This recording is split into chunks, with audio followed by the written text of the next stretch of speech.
Hey guys, what's up? I got a little update video for you guys. As you can see in front of me, I have a Luxe case. I traded my MacDev clone for a Luxe 2.0. I'm not going to do a review, but just kind of first impressions type thing. Very impressed with the gun so far. It's real nice. I still have the Featherlight screw still in there. I went ahead and replaced the trigger with a Violent trigger. I ordered the trigger before I even got the gun because I just knew that I can't stand the stock kind of blade triggers like that. Anyway, it's a gloss black and dust black scheme. The overall feel of the marker is very nice. I like how stretched out it is. The only thing I didn't like about it was it's not very tall. I'm used to really tall guns because I shoot autococker, so I went ahead and put the reverse drop on it just to make it a little more taller. And this gun, it completely blows the GT out of the water. The toolless bolt, so nice. Everything on here is toolless that you really need, the eyes and everything like that. Inline, the internal air system is all nice. Toolless feed neck, etc., etc. The clone was not impressed by the overall value. The overall value of the clone is just very, very low in my opinions. The gun retails for $1,400, and all you get is the gun, a barrel with one insert or one bore size, which is the same here, but at least the Luxe barrel you can get different inserts for it. And I guess you could with the shift kit, but the Freak barrel is a little more readily available. The Luxe comes with a 1 ounce jar of grease that's full to the top. You see here. The clone came with a 1/4 ounce jar of grease that was about a quarter full, so there's almost no grease that came with the clone whatsoever. For the clone, the ASA didn't even match the rest of the gun. It was a much darker shade of brown, and I don't know why. It's just craftsmanship. And for the Luxe, for $100 more, you can get a Luxe 2.0. Comes with this amazing case. Comes with a toolkit.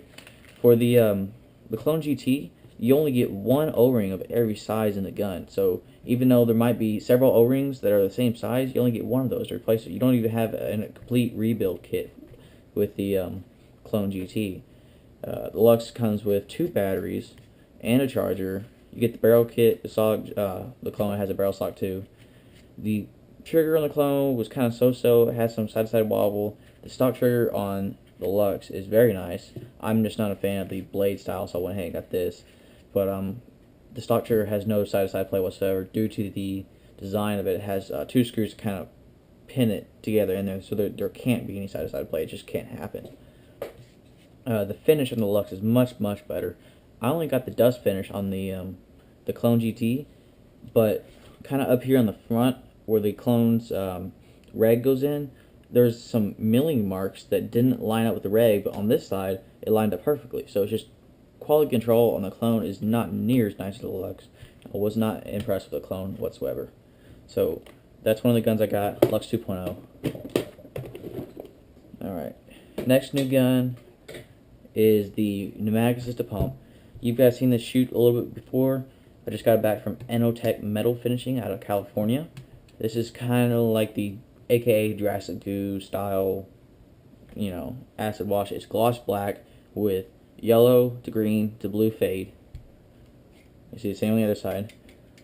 I had a buddy of mine do this modification. He used to work at the local paintball shop here, and he just kind of used their machines up there, and I paid him some. So you see, I have plans to get an auto trigger for it. It's not there yet. It's gonna have to be something that kind of mounts back here and just has kind of like a hinge frame, or not a hinge frame, but a hinge to it right here somewhere in the middle.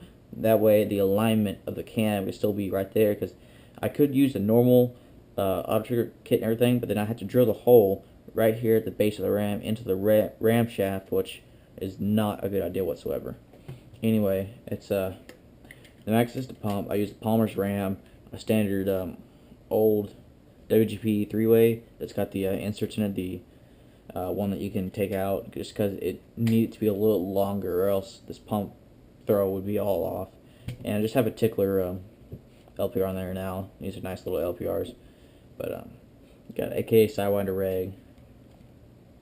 They did a very nice job. There's lots of little milling marks and tool marks, especially on the front block and the ram bracket, because these were made by hand on a hand mill, and they polish everything out real nicely. Very smooth. It's all great, all there. I know you guys are going to ask, this is a ramrod barrel. No, it does not shoot amazing or anything like that. It's just kind of something to have for fun. So anyway, there's that. Last gun that I'm working on here is my shocktech SFL. Before this, I had not owned any hinge frame cockers. I'm just not a huge fan of hinge frames, and the ones I get, not really, I don't usually keep very long, so I went ahead and decided I'm just going to make a really nice hinge frame. Hopefully it works out well. And the only thing I'm waiting on here is a shocktech bomb 3-way. So I got the Palmer's RAM, CCM RAM, Palmer's LPR, shocktech inside and out. Sorry, just inside. I can't talk today. The Superfly bolt.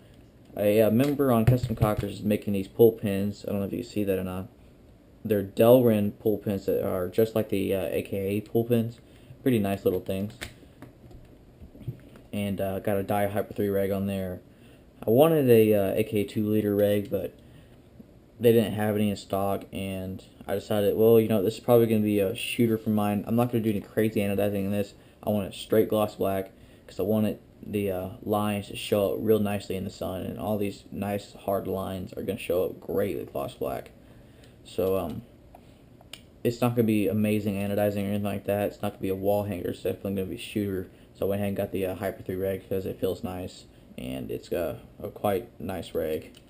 So anyway, see, that's a shocktech Generation 3 SFL.